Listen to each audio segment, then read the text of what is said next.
ചുറ്റും നടക്കുന്ന അതിക്രമങ്ങൾ തുറന്നുകാട്ടാൻ, നീതി നിഷേധത്തിനെതിരായ ശബ്ദമാകാൻ, ദേശവിരുദ്ധർക്കെതിരെയുള്ള മുന്നറിയിപ്പാകാൻ ജനസമക്ഷം കാക്കിയിലേക്ക് പ്രേക്ഷകർക്ക് സ്വാഗതം.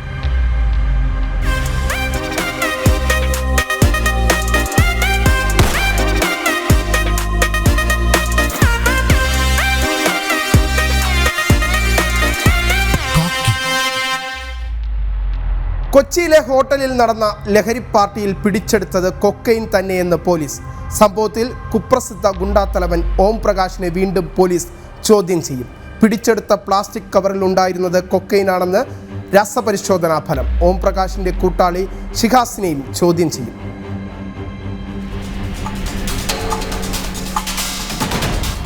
ഒക്ടോബർ 5 രാത്രിയിലാണ് ഓം പ്രകാശും ഷിഹാസും അടങ്ങുന്ന സംഘം ഹോട്ടലിൽ മുറിയെടുത്തത്. ലഹരി പാർട്ടി നടക്കുന്നതായ വിവരത്തെ തുടർന്ന് പരിശോധനയ്ക്കെത്തിയ പോലീസ് പൊടിരൂപത്തിലുള്ള വസ്തു പിടിച്ചെടുത്തിരുന്നു. മാരക ലഹരി വസ്തുക്കളുടെ ഇടപാടുകളും ഉപയോഗവും ഓം പ്രകാശും ഷിഹാസും നിഷേധിക്കുകയും തെളിവുകൾ ലഭിക്കാതിരിക്കുകയും ചെയ്തതിനാൽ ഇരുവർക്കും ജാമ്യം ലഭിക്കുകയായിരുന്നു. എന്നാൽ രാസപരിശോധനാ ഫലം പോലീസിന്റെ സംശയം ശരിവയ്ക്കുന്നതാണ്. കുറഞ്ഞ അളവിലായിരുന്നു കൊക്കൈൻ ഉണ്ടായിരുന്നത്. 4 ലിറ്റർ ഇന്ത്യൻ നിർമ്മിത വിദേശ മദ്യവും പോലീസ് കസ്റ്റഡിയിലെടുത്തിരുന്നു. ലഹരി പാർട്ടി നടന്ന മുറി സന്ദർശിച്ച മുഴുവൻ പേരെയും നേരത്തെ ചോദ്യം ചെയ്തിരുന്നു. ഇവരെ വീണ്ടും ചോദ്യം ചെയ്യും. റിപ്പോർട്ടിന്റെ അടിസ്ഥാനത്തിൽ ഓം പ്രകാശിന്റെ ജാമ്യം റദ്ദാക്കാൻ പോലീസ് കോടതിയിൽ അപേക്ഷ നൽകുന്നുണ്ട്. കേസിൽ കൂടുതൽ പേരെ പ്രതിയേർക്കാനും സാധ്യതയുണ്ട്. ലഹരി പാർട്ടി നടന്ന മുറിയിലേക്ക് താരങ്ങളായ ശ്രീനാഥ് ബാസിയും പ്രയാഗ മാർട്ടിനും എത്തിയിരുന്നുവെന്ന് പോലീസ് കണ്ടെത്തിയിരുന്നു. ഇരുവരുടെയും വിശദമായ മൊഴി രേഖപ്പെടുത്തിയ അന്വേഷണ സംഘം ലഹരി ഇടപാടുകളിൽ സിനിമാ താരങ്ങൾക്ക് പങ്കില്ലെന്ന് വ്യക്തമാക്കുകയും ചെയ്തിരുന്നു. ഫോറൻസിക് റിപ്പോർട്ടിന്റെ അടിസ്ഥാനത്തിൽ NDPS ആക്ട് പ്രകാരമുള്ള നടപടികളും തുടങ്ങും. ജനം, കൊച്ചി. ചിന്നക്കനാൽ സൂര്യനെല്ലിയിൽ ബാങ്ക് ജീവനക്കാരന്റെ വീട്ടിൽ നിന്ന് 16 പവൻ സ്വർണം കവർന്ന കേസിലെ പ്രതി അറസ്റ്റിൽ. സൂര്യനെല്ലി സ്വദേശി സതീഷിനെയാണ് ശാന്തൻപാറ പോലീസ് അറസ്റ്റ് ചെയ്തത്.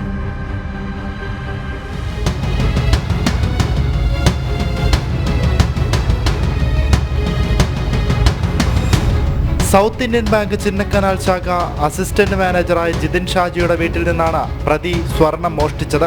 1 മാസം മുൻപ് ജിതിന്റെ ഭാര്യ പഠനാവശ്യത്തിനായി മുനിയറയിലെ കുടുംബ വീട്ടിലേക്ക് പോയിരുന്നു. അതിനുശേഷം ജിതിൻ മാത്രമാണ് വീട്ടിലുണ്ടായിരുന്നത്. രാവിലെ ബാങ്കിലേക്ക് പോകുന്ന ജിതിൻ വൈകിട്ടാണ് മടങ്ങിയെത്തുന്നത്. പകൽ സമയത്ത് വീട്ടുടമയുടെ മകളുടെ മകനായ സതീഷ് മറ്റൊരു താക്കോൽ ഉപയോഗിച്ച് മുകൾ നിലയിൽ ജിതിൻ താമസിക്കുന്ന വീട് തുറന്ന് അകത്തുകയറി അലമാരയിൽ നിന്ന് സ്വർണം മോഷ്ടിക്കുകയായിരുന്നു. കഴിഞ്ഞ ഞായറാഴ്ച ജിതിന്റെ ഭാര്യ വീട്ടിൽ മടങ്ങിയെത്തിയപ്പോഴാണ് സ്വർണം നഷ്ടപ്പെട്ട വിവരം അറിയുന്നത്. ഉടൻ തന്നെ ഇവർ ശാന്തൻപാറ പോലീസിൽ പരാതി നൽകി. പോലീസ് പരിശോധനയ്ക്കെത്തിയപ്പോഴേക്കും സതീഷ് തിരുനെൽവേലിയിലുള്ള ഭാര്യയുടെ വീട്ടിലേക്ക് പോയിരുന്നു. തുടർന്ന് പോലീസ് സംഘം തിരുനെൽവേലിയിലെത്തി പ്രതിയെ പിടികൂടി. ലഹരിക്കടിമയായ പ്രതി പരസ്പര വിരുദ്ധമായാണ് സംസാരിക്കുന്നത്. ഇയാളുടെ പക്കൽ നിന്ന് മോഷണം പോയ ചില സ്വർണ്ണാഭരണങ്ങൾ കണ്ടെത്തിയിട്ടുണ്ട്. ബാക്കി സ്വർണം പല സ്ഥലത്തായി വിൽപ്പന നടത്തിയെന്നാണ് ഇയാൾ നൽകിയ മൊഴി. കോടതിയിൽ ഹാജരാക്കിയ പ്രതിയെ റിമാൻഡ് ചെയ്തു. ജനം, ഇടുക്കി. സസ്പെൻഷൻ നടപടിക്കെതിരെ N പ്രശാന്ത് IAS കേന്ദ്ര അഡ്മിനിസ്ട്രേറ്റീവ് ട്രിബ്യൂണലിനെ സമീപിച്ചേക്കും. നിയമോപദേശത്തിന്റെ അടിസ്ഥാനത്തിൽ മുന്നോട്ടു പോകാനാണ് തീരുമാനം. അതേസമയം മുതിർന്ന IAS ഉദ്യോഗസ്ഥരുമായി പ്രശാന്ത് ആശയവിനിമയം നടത്തിയെന്നും സൂചന.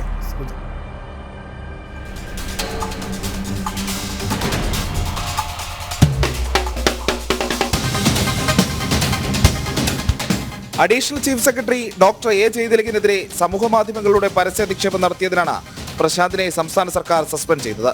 സർക്കാർ നടപടി നിയമപരമായി തെറ്റാണെന്നാണ് പ്രശാന്തിന്റെ നിലപാട്. IAS ഉദ്യോഗസ്ഥരുടെ പെരുമാറ്റച്ചട്ടപ്രകാരം സർക്കാരിനെയും സർക്കാർ നയങ്ങളെയും വിമർശിക്കുന്നതിനാണ് വിലക്ക്. IAS ഉദ്യോഗസ്ഥന്റെ തെറ്റുകൾ ചൂണ്ടിക്കാട്ടുന്നത് ചട്ടലംഘനമാകില്ലെന്നും പ്രശാന്ത് പറയുന്നു. സസ്പെൻഷനെതിരെ N പ്രശാന്ത് IAS കേന്ദ്ര അഡ്മിനിസ്ട്രേറ്റീവ് ട്രൈബ്യൂണലിനെ സമീപിച്ചേക്കുമെന്നാണ് വിവരം. നിയമോപദേശത്തിന്റെ അടിസ്ഥാനത്തിൽ മുന്നോട്ട് പോകാനാണ് തീരുമാനം. ഇത് സംബന്ധിച്ച് തന്റെ പക്ഷത്ത് നിൽക്കുന്ന IAS ഉദ്യോഗസ്ഥരുമായും പ്രശാന്ത് ചർച്ച നടത്തിയെന്നും സൂചനയുണ്ട്. ഉന്നതി CEO ആയി പ്രവർത്തിക്കുമ്പോൾ താൻ ഫയൽ മുക്കിയെന്ന വാർത്തകൾക്ക് പിന്നിൽ A ജയതിലകാണെന്ന് ആരോപിച്ചായിരുന്നു പ്രശാന്തിന്റെ വിമർശനങ്ങൾ. മാടമ്പള്ളിയിലെ ചിത്രരോഗി, സ്വയം ഭാവി ചീഫ് സെക്രട്ടറി എന്ന് പറഞ്ഞു നടക്കുന്നയാൾ, സ്പെഷ്യൽ റിപ്പോർട്ടർ എന്നിങ്ങനെയുള്ള അധിക്ഷേപ പരാമർശങ്ങളും നടത്തി. ജയതിലകിനെതിരെ താൻ വിസിൽ ബ്ലോവറാകുമെന്നും N പ്രശാന്ത് നവമാധ്യമങ്ങളിൽ കുറിച്ചിരുന്നു. ജനം, തിരുവനന്തപുരം. വഖഫ് ഭൂമി വിവാദത്തിൽ ആശങ്കയിലായി ചാവക്കാട് നിവാസിയിൽ. 37ലധികം കുടുംബങ്ങൾക്ക് നോട്ടീസ് അയച്ച് വഖഫ് ബോർഡ്. വഖഫ് ബോർഡ് ഭീഷണി നേരിടുന്ന മുഴുവൻ കുടുംബങ്ങളെയും അണിനിരത്തി മുനമ്പം മാതൃകയിൽ ജനകീയ സമരത്തിനൊരുങ്ങുകയാണ് BJP.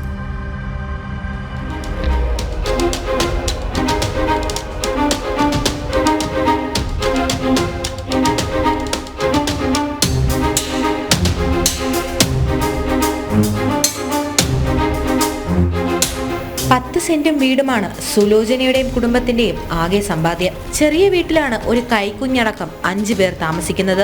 ഭൂമിയിൽ അവകാശവാദം ഉന്നയിച്ച് വഖഫ് പ്രതിനിധികൾ വീട്ടിലെത്തിയതോടെ എന്ത് ചെയ്യണമെന്നറിയാതെ ബുദ്ധിമുട്ടിലായിരിക്കുകയാണ് സുലോചനയുടെ കുടുംബം.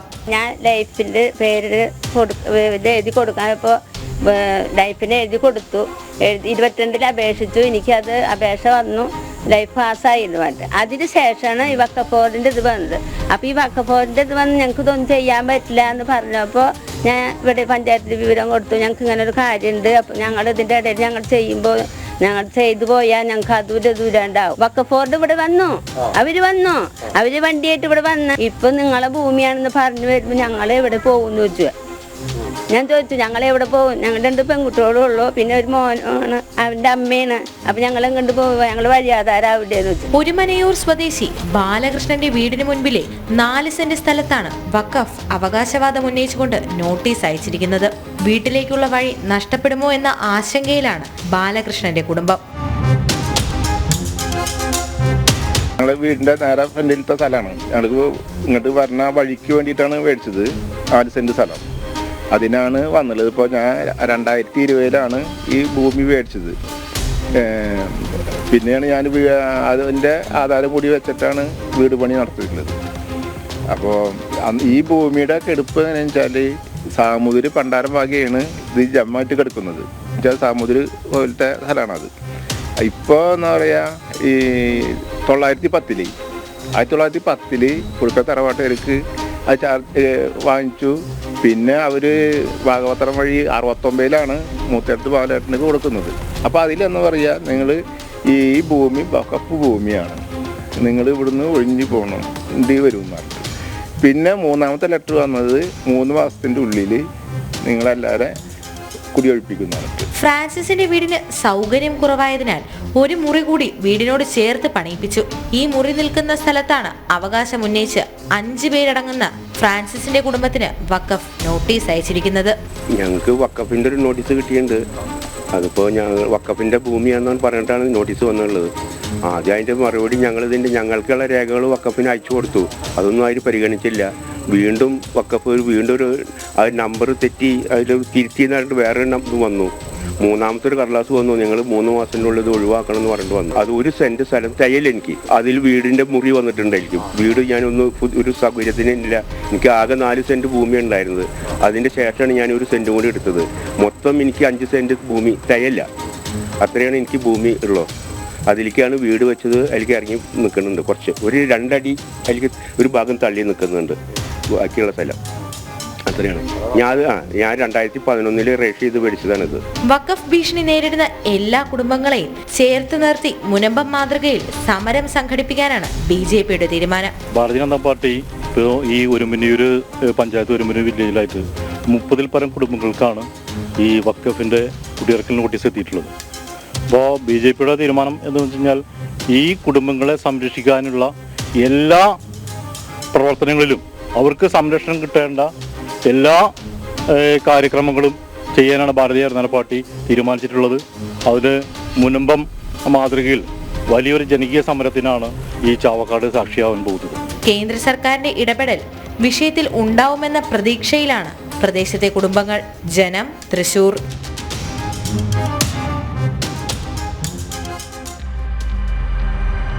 മാനസിക വെല്ലുവിളി നേരിടുന്ന വയോധികയുടെ കുടിവെള്ളം മുട്ടിച്ച് വാട്ടർ അതോറിറ്റി. കോഴിക്കോട് ഫറൂഖിലാണ് മാനസിക വെല്ലുവിളി നേരിടുന്ന വയോധിക സരോജിനിയുടെ വീട്ടിലെ കുടിവെള്ള കണക്ഷൻ വാട്ടർ അതോറിറ്റി കട്ട് ചെയ്തത്.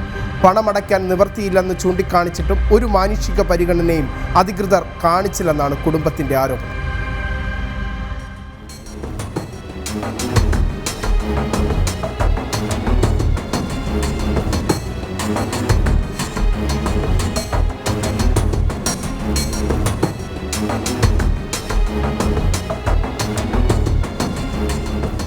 ഏത് നിമിഷം വർഷവും നിലംപതിക്കാറായ ഈ ഒറ്റമുറി വീട്ടിലാണ് മാനസിക വെല്ലുവിളി നേരിടുന്ന വയോധികയായ സരോജിനിയും കുടുംബവും താമസിക്കുന്നത്.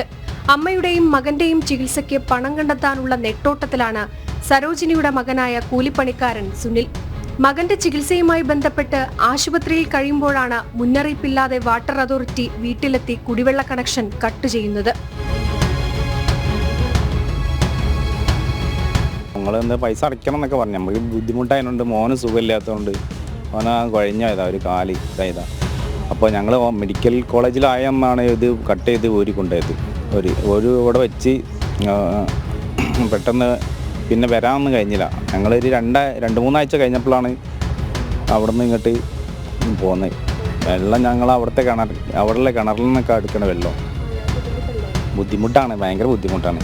പിന്നെ വീടിനാണെങ്കിൽ പിന്നെ ലോണൊക്കെ അതിനോണ്ട് ആരടക്കില്ല. ഞാൻ മോന് സുഖമില്ലാത്തതിനോണ്ടും പിന്നെ അമ്മയ്ക്ക് വയ്യാത്തതിനോണ്ടും ഒരുപാട് ഒരു കഥയാണ്. കുടിവെള്ളം മുടങ്ങിയതോടെ കിലോമീറ്ററുകൾ താണ്ടി വെള്ളമെടുക്കേണ്ട സ്ഥിതിയാണ് ഈ കുടുംബത്തിന്. മാനസിക വെല്ലുവിളി നേരിടുന്ന വയോധികയായ സരോജിനിയും അസുഖബാധിതനായ 2 വയസ്സുകാരനും അടങ്ങുന്ന കുടുംബത്തിനോട് വാട്ടർ അതോറിറ്റി കാണിച്ചത് കണ്ണില്ലാത്ത ക്രൂരതയാണെന്ന് നാട്ടുകാരും പറയുന്നു. ഈ ചെങ്ങായിക്ക് മാസത്തിലൊരു പണിയുണ്ടാകുക. ഈ മാസത്തിലൊരു പണിയുണ്ട്. ഈ സുഖമില്ലാത്ത അമ്മ നോക്കാനും ഈ സുഖമില്ലാത്ത കുട്ടീനെ നോക്കാനും പൈസ കിട്ടില്ല. ഇതിൽ എസ്സിൻ്റെ ആൾക്കാരാണ്. എസ്സിൻ്റെ പല ഫണ്ടുകളും ഇവിടെ ഉണ്ട്. അതായത് എസ്സിൻ്റെ ഫണ്ട് കൊടുക്കേണ്ട ആൾക്കാരെ കണ്ടെത്തിയിട്ട് ഫണ്ട് കൊടുക്കണം. അതായത് ഒരു കുടം വെള്ളത്തിന് ഇവിടുന്ന് 1.5 കിലോമീറ്റർ 2 കിലോമീറ്റർ ദൂരം പോകണം. ഈ കുട്ടിക്ക് എന്താ വയ്യാനുഭവത്തോ പാഞ്ഞെത്തണം. എല്ലാ ബുദ്ധിമുട്ടുകളും വന്നുണ്ട്. കരയാണ്. അവൻ്റെ കരച്ചിൽ കണ്ട് സഹിക്കാൻ വയ്യായിട്ടാണ് നമ്മളിവിടെ വന്നത്. വെള്ളം അടിച്ചില്ലേ, പൈസ ഇല്ലേ, വെള്ളം കുടിക്കേണ്ട, നിങ്ങൾ എങ്ങനെങ്കിലും ജീവിച്ചോളി, അതാ തീരുമാനം. ST വിഭാഗത്തിൽപ്പെട്ട ഈ നിർധന കുടുംബത്തിന് ലഭിക്കേണ്ട ആനുകൂല്യങ്ങളൊന്നും ഇതുവരെ ലഭിച്ചിട്ടില്ല. അതൊക്കെ നിഷേധിക്കപ്പെടുമ്പോഴാണ് അധികൃതരുടെ ഭാഗത്തു നിന്ന് ഇത്തരത്തിലുള്ള നടപടികൾ ഉണ്ടാകുന്നത്. ഈ കുടുംബം ഏതെങ്കിലും തരത്തിൽ സർക്കാരിന്റെ ഔദാര്യത്തിനായല്ല കാത്തിരിക്കുന്നത്. അവർക്ക് അവകാശപ്പെട്ടതാണ് അവർ ചോദിക്കുന്നത്. ഇനിയെങ്കിലും അത് നേടിക്കൊടുക്കാൻ, അല്ലെങ്കിൽ അതവർക്ക് നൽകിയില്ലെങ്കിൽ അവരുടെ അവസ്ഥ പരിതാപകരമായിരിക്കും. ഫറൂഖിൽ നിന്നും ക്യാമറമാൻ അമലിനൊപ്പം അനഘ ഹർഷൻ, ജനം.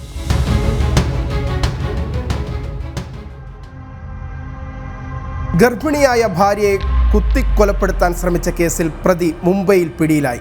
കോഴിക്കോട് നാദാപുരം സ്വദേശി ഫൈസലിനെയാണ് വിമാനത്താവളത്തിൽ വെച്ച് പോലീസ് പിടികൂടിയത്.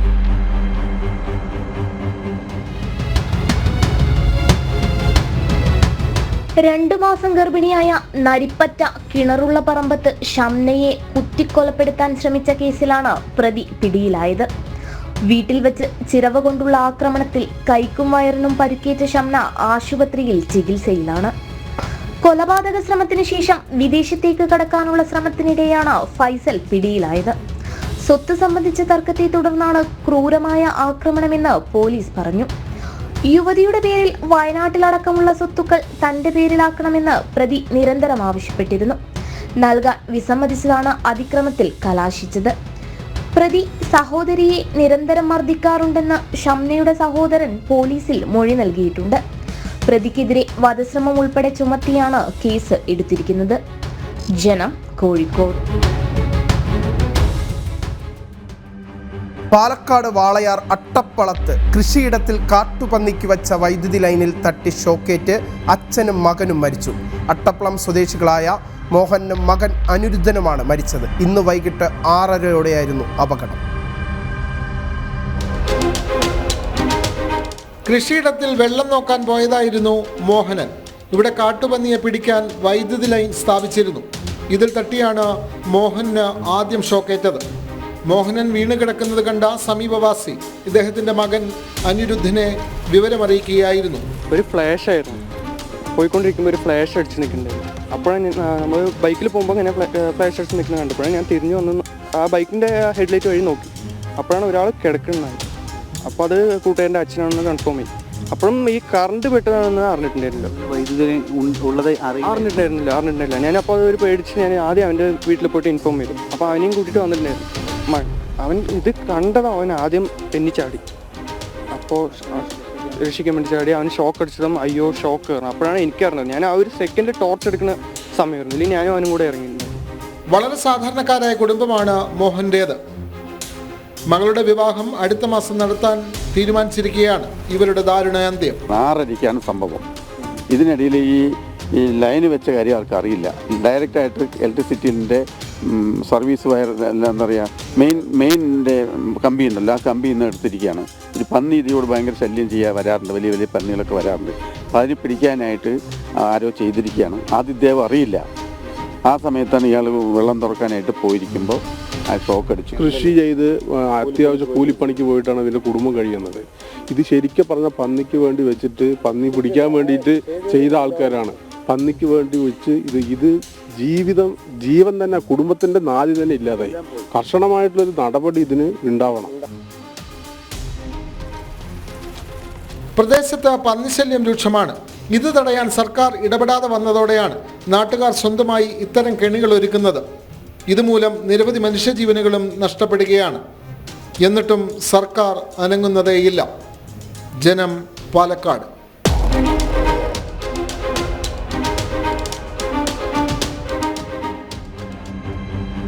കൊല്ലത്ത് പോക്സോ കേസിൽ മദ്രസ അധ്യാപകൻ അറസ്റ്റിൽ. വടക്കുംതല അജ്മൽ ഉസ്താദാണ് ചവറ പോലീസിന്റെ പിടിയിലായത്. അറസ്റ്റ് ചെയ്ത പ്രതിയെ കോടതിയിൽ ഹാജരാക്കി റിമാൻഡ് ചെയ്തു. മദ്രസാധ്യാപകനായ അജ്മൽ ഉസ്താദ് ആൺകുട്ടിയെ നിരന്തരമായി പ്രകൃതി വിരുദ്ധ പീഡനത്തിനിരയാക്കിയിരുന്നു. 2015 മുതൽ 2018 വരെയുള്ള കാലയളവിലാണ് കുട്ടി ലൈംഗിക പീഡനത്തിനിരയാകുന്നത്. അന്ന് അസ്വസ്ഥത പ്രകടിപ്പിച്ചിരുന്നെങ്കിലും മാതാപിതാക്കൾക്ക് കാര്യം മനസ്സിലായിരുന്നില്ല. മുതിർന്നതിന് ശേഷവും കുട്ടിയുടെ പെരുമാറ്റത്തിൽ ചില മാറ്റങ്ങൾ പ്രകടമായതിനെ തുടർന്നാണ് രക്ഷകർത്താക്കൾ സംഭവം അന്വേഷിച്ചത്. തുടർന്ന് കുട്ടി പീഡനവിവരം മാതാപിതാക്കളോട് പറയുകയായിരുന്നു. പിന്നാലെ മാതാപിതാക്കൾ ചവറ പോലീസിൽ പരാതി നൽകി. കുട്ടിയുടെ മൊഴി രേഖപ്പെടുത്തിയ പോലീസ് കേസ് രജിസ്റ്റർ ചെയ്തു. പിന്നാലെ അജ്മൽ ഉസ്താദിനെ കുറ്റിവട്ടത്ത് നിന്നും കസ്റ്റഡിയിലെടുത്ത് അറസ്റ്റ് രേഖപ്പെടുത്തി. പോക്സോ നിയമപ്രകാരമുള്ള വകുപ്പുകളാണ് പ്രതിക്കെതിരെ ചുമത്തിയിട്ടുള്ളത്. വൈദ്യപരിശോധനയ്ക്ക് ശേഷം കോടതിയിൽ ഹാജരാക്കിയ പ്രതിയെ റിമാൻഡ് ചെയ്തു. ജനം, കൊല്ലം. തിരുവനന്തപുരം വർക്കലയിൽ 13 വയസ്സുകാരിയെ ബലാത്സംഗം ചെയ്ത കേസിൽ പ്രതികൾക്ക് 23 വർഷം കഠിന തടവും 1.5 ലക്ഷം രൂപ പിഴയും. വർക്കല ചെമ്മരുതി സ്വദേശി അനീഷ്, മുട്ടമ്പാലം സ്വദേശി ചാവടിമുക്ക് സ്വദേശി ഷിജു എന്നിവരെയാണ് ശിക്ഷിച്ചത്. പിഴത്തുകയിൽ നിന്നും 1 ലക്ഷം രൂപ അതിജീവിതയ്ക്ക് നൽകാനും അതിവേഗ പ്രത്യേക കോടതി ജഡ്ജി സിനി SR ഉത്തരവിട്ടു. 2017 സംഭവത്തിലാണ് വർക്കല അതിവേഗ പ്രത്യേക കോടതി പ്രതികളെ കുറ്റക്കാരെന്ന് കണ്ടെത്തിയതും ശിക്ഷ വിധിച്ചതും. വർക്കല ചെമ്മരുതി മുട്ടപ്പാലം സ്വദേശി അനീഷിനെയും സുഹൃത്ത് മുട്ടപ്പാലം ചാവടിമുക്ക് സ്വദേശി ഷിജുവിനെയുമാണ് കോടതി ശിക്ഷിച്ചത്. പെൺകുട്ടിയെ ബലാത്സംഗം ചെയ്തതിന് 20 വർഷം വീതം തടവും 50,000 രൂപ വീതം പിഴയുമാണ് ശിക്ഷ. ശാരീരിക പീഡനത്തിന് 3 വർഷം വീതം തടവും 25,000 രൂപ വീതം പിഴയും കോടതി വിധിച്ചു. 23 വർഷം വീതം തടവ് പ്രതികൾ അനുഭവിക്കണം. ആകെ 1.5 ലക്ഷം രൂപയാണ് പ്രതികൾ പിഴയായി നൽകേണ്ടത്. പിഴത്തുകയിൽ നിന്നും 1 ലക്ഷം രൂപ അതിജീവിതയ്ക്ക് നൽകാനും അതിവേഗ പ്രത്യേക കോടതി ഉത്തരവിട്ടു. 13 വയസ്സുകാരിയായ പെൺകുട്ടിയെ 2017 സ്കൂളിൽ നിന്ന് വിളിച്ചുകൊണ്ടുപോയി ഒന്നാം പ്രതി തന്റെ കൂട്ടുകാരനെ രണ്ടാമതൊരു വീട്ടിൽ വെച്ച് പീഡിപ്പിച്ചതിനെ തുടർന്നാണ് സംഭവിച്ചിട്ടുണ്ടായത്. ഈ കേസിൽ ഒന്നും രണ്ടും പ്രതികൾക്ക് ബലാത്സംഗത്തിന് 20 വർഷം വീതം തടവ് ശിക്ഷയും ശാരീരിക പീഡനത്തിന് 3 വർഷം വീതം തടവ് ശിക്ഷ ഉൾപ്പെടെ 23 വർഷം തടവ് ശിക്ഷ ലഭിച്ചിട്ടുണ്ട്. കൂടാതെ 25,000 രൂപയും 2 പ്രതികളും ഫൈൻ അടയ്ക്കാനും കോടതി ഉത്തരവാദിച്ചു. ഫൈനിൽ നിന്നും 1 ലക്ഷം രൂപ കുട്ടിക്ക് നൽകുവാനും അതുകൂടാതെ ജില്ലാ ലീഗൽ സർവീസ് അതോറിറ്റി വഴി കുട്ടിക്ക് ആവശ്യം നഷ്ടപരിഹാരം നൽകുന്ന നിർദ്ദേശവും കോടതി ഉത്തരവാദിച്ചു.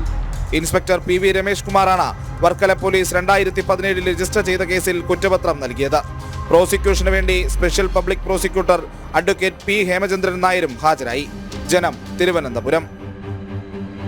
പശ്ചിമ ബംഗാളിൽ ഉപതെരഞ്ഞെടുപ്പിനിടെ വ്യാപക അക്രമം. നോർത്ത് 24 പർഗാനയിൽ തൃണമൂൽ നേതാവിനെ അജ്ഞാതർ വെടിവെച്ചു കൊന്നു. മദൻഹാരി ഹട്ടിലെ BJP സ്ഥാനാർത്ഥിയും വനവാസി നേതാവുമായ രാഹുൽ രാഹോറിന് തൃണമൂൽ ആക്രമണത്തിൽ ഗുരുതരമായി പരിക്കേറ്റു. ജാർഖണ്ഡിലെ 1ാംഘട്ട തെരഞ്ഞെടുപ്പും വിവിധ സംസ്ഥാനങ്ങളിൽ നടന്ന ഉപതെരഞ്ഞെടുപ്പുകളുമെല്ലാം സമാധാനപരം. എന്നാൽ മമതയുടെ ബംഗാളിൽ മാത്രം സ്ഥിതി വ്യത്യസ്തം. ബംഗാളിൽ ഉപതെരഞ്ഞെടുപ്പ് നടന്ന 6 മണ്ഡലങ്ങളിലും വ്യാപക അക്രമ സംഭവങ്ങൾ അരങ്ങേറി. നോർത്ത് 24 പർഗാനയിൽ ചായക്കടയിൽ ഇരിക്കുകയായിരുന്ന TMC നേതാവിനെ അജ്ഞാത സംഘം വെടിവെച്ചു കൊന്നു. TMCയിലെ ഉൾപാർട്ടി പ്രശ്നങ്ങളാണ് കൊലപാതകത്തിലേക്ക് നയിച്ചതെന്നാണ് സൂചന. മൻതാരി ഹട്ടിലെ BJP സ്ഥാനാർത്ഥിയെ TMCക്കാർ ആക്രമിച്ചു. വനവാസി നേതാവ് കൂടിയായ രാഹുൽ ലോഹർ ഗുരുതര പരിക്കുകളോടെ ആശുപത്രിയിൽ ചികിത്സയിലാണ്. ജനാധിപത്യവും പൗരസ്വാതന്ത്ര്യവും മമതയുടെ ഭരണത്തിൽ ഇല്ലാതായതായി BJP വിമർശിച്ചു. ക്രിമിനൽ സിൻഡിക്കേറ്റിന്റെ നേതാവാണ് മമതാ ബാനർജിയെന്ന് BJP IT സെൽ മേധാവി അമിത് മാളവിയ കുറ്റപ്പെടുത്തി. വടക്കൻ ബംഗാളിലെ മന്ദാരി ഹട്ട് സിതായി, ദക്ഷിണ ബംഗാളിലെ നൈഹട്ടി, ഹരോറ, മേദിനിപൂർ, ടാൽഗണ്ഡ്ര എന്നീ നിയമസഭാ സീറ്റുകളിലേക്കാണ് ഇന്ന് ഉപതെരഞ്ഞെടുപ്പ് നടന്നത്. ജനം, ഡൽഹി. ഹൃദയാഘാതം വന്ന് ചികിത്സ തേടിയ രോഗിക്ക് സ്വകാര്യ ലാബ് റിപ്പോർട്ട് മാറ്റി നൽകിയതായി പരാതി. തിരുവനന്തപുരം ഉള്ളൂരിലെ സ്വകാര്യ ലാബിൽ രക്തപരിശോധനയ്ക്ക് നൽകിയ റിസൾട്ടാണ് മാറ്റി നൽകിയത്. പരിശോധനാ ഫലം ഡോക്ടറെ കാണിച്ചെങ്കിലും രോഗിയുടെ പേര് ശ്രദ്ധിക്കാതെ മരുന്ന് മാറി നൽകിയെന്നും പരാതി. സംഭവവുമായി ബന്ധപ്പെട്ട് മെഡിക്കൽ കോളേജിൽ പോലീസിന് പരാതി നൽകി.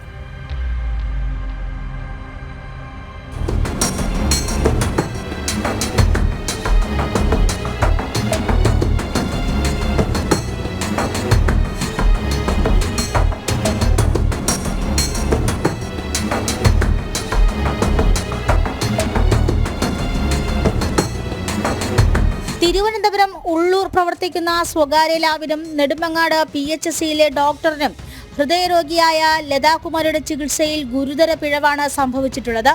രക്തത്തിലെ ക്രിയാറ്റിന്റെ അളവ് പരിശോധിക്കാനായി ലതാകുമാരി ഉള്ളൂർ പ്രവർത്തിക്കുന്ന സ്വകാര്യ ലബോറട്ടറിയിൽ രക്തപരിശോധനയ്ക്ക് കൊടുത്തു. തിരികെ ലഭിച്ചത് 3 പേജുകളുള്ള ഒരു പരിശോധനാ ഫലമാണ്. ഇത് നെടുമങ്ങാടുള്ള പ്രൈമറി ഹെൽത്ത് സെന്ററിൽ ഡോക്ടറെ കാണിച്ചു. എന്നാൽ ഡോക്ടർ പേര് ശ്രദ്ധിക്കാതെ തൈറോയിഡിനുള്ള മരുന്ന് കുറിച്ച് നൽകി. ഉള്ളൂർ DDRC എന്നാണ് എനിക്ക് റിപ്പോർട്ട് കിട്ടിയത്.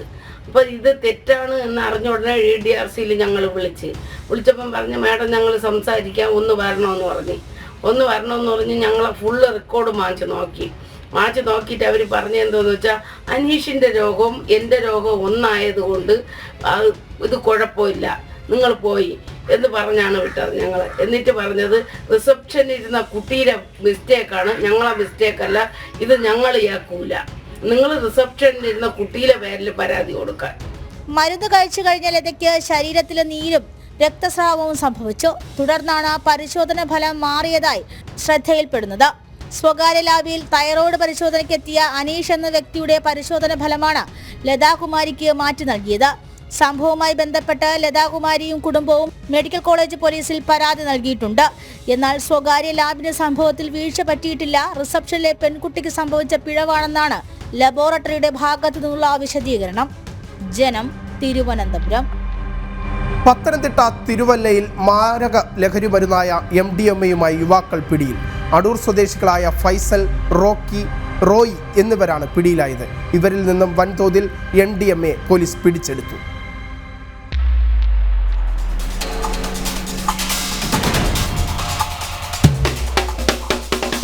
പോലീസിന് ലഭിച്ച രഹസ്യ വിവരത്തിന്റെ അടിസ്ഥാനത്തിലാണ് ഡാൻസ് ഓഫ് സംഘവുമായി ചേർന്ന് തിരുവല്ല പോലീസ് പരിശോധന നടത്തിയത്. ബംഗളൂരുവിൽ നിന്നും അടൂരിലേക്കുള്ള സ്വകാര്യ ബസ്സിൽ നിന്നുമാണ് ഇവരെ കസ്റ്റഡിയിലെടുത്തത്.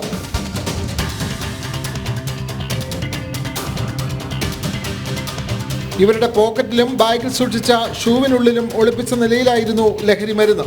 സംസ്ഥാനത്തിന് പുറത്തുനിന്ന് കൊണ്ടുവന്നതാണ് ഈ ലഹരി മരുന്നെന്ന് ചോദ്യം ചെയ്യലിൽ ഇവർ സമ്മതിക്കുകയും ചെയ്തു. ആദ്യം ഫൈസലിനെയും തുടർന്ന് കൂട്ടാളി റോക്കിയെയും അറസ്റ്റ് ചെയ്യുകയായിരുന്നു. Narcotic cell DYSP PJ Umesh കുമാറിന്റെ മേൽനോട്ടത്തിലായിരുന്നു പരിശോധന.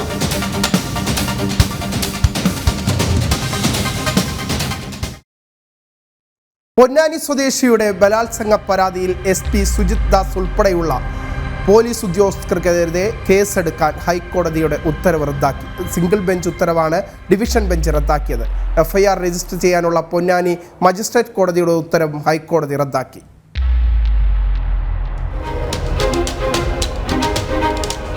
പൊന്നാനി സ്വദേശിനിയുടെ ബലാത്സംഗ പരാതിയിന്മേൽ SP സുജിത് ദാസ് അടക്കമുള്ളവർക്കെതിരെ മജിസ്ട്രേറ്റ് കോടതി അന്വേഷണ ഉത്തരവിറക്കണമെന്ന് ഹൈക്കോടതി സിംഗിൾ ബെഞ്ച് നേരത്തെ വിധി പുറപ്പെടുവിച്ചിരുന്നു.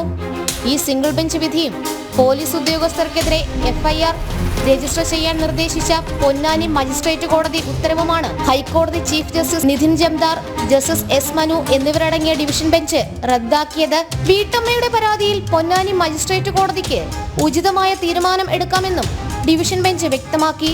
കേസിലെ ആരോപണ വിധേയനായ പൊന്നാനി മുൻ CI വിനോദ് വലിയാറ്റൂർ നൽകിയ അപ്പീലിലാണ് ഡിവിഷൻ ബെഞ്ചിന്റെ നടപടി. 2022-ലാണ് പരാതിക്ക് ആധാരമായ സംഭവം നടന്നത് വീട്ടിലെ ചില പ്രശ്നങ്ങളുമായി ബന്ധപ്പെട്ട് പരാതിയുമായി സമീപിച്ച പൊന്നാനി സ്വദേശിനിയായ വീട്ടമ്മയെ Ponnani SHO, DYSP Benny, Malappuram SP ആയിരുന്ന സുജിത് ദാസ് അടക്കമുള്ളവർ ബലാത്സംഗം ചെയ്തതായിട്ടായിരുന്നു ആരോപണം.